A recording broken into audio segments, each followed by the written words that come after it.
కర్నూలు జిల్లా కోడుమూరులో నూతనంగా నిర్మిస్తున్న అయ్యప్ప స్వామి ఆలయాన్ని మంత్రాలయం పీఠాధిపతి శ్రీ సుభూతేంద్ర తీర్థ శ్రీపాదులు స్వామి వారు సందర్శించారు. స్వామికి కొత్త బస్ స్టాండ్ నుంచి ఆలయం వరకు ర్యాలీ ద్వారా ఆలయ కమిటీ సభ్యులు భక్తులు స్వాగతం పలికారు.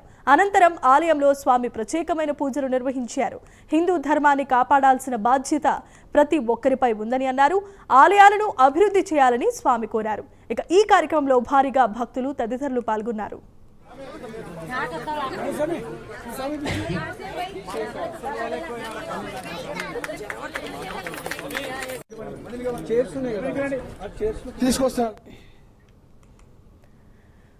కర్నూలు జిల్లా కోడుమూరులో నూతనంగా నిర్మిస్తున్న అయ్యప్ప స్వామి ఆలయాన్ని మంత్రాలయం పీఠాధిపతి శ్రీ సుభూతేంద్ర తీర్థ శ్రీపాదుల స్వామి వారు సందర్శించారు. స్వామికి కొత్త బస్ స్టాండ్ నుంచి ఆలయం వరకు ర్యాలీ ద్వారా ఆలయ కమిటీ సభ్యులు భక్తులు స్వాగతం పలికారు. అనంతరం ఆలయంలో స్వామివారు ప్రత్యేకమైన పూజలు నిర్వహించారు.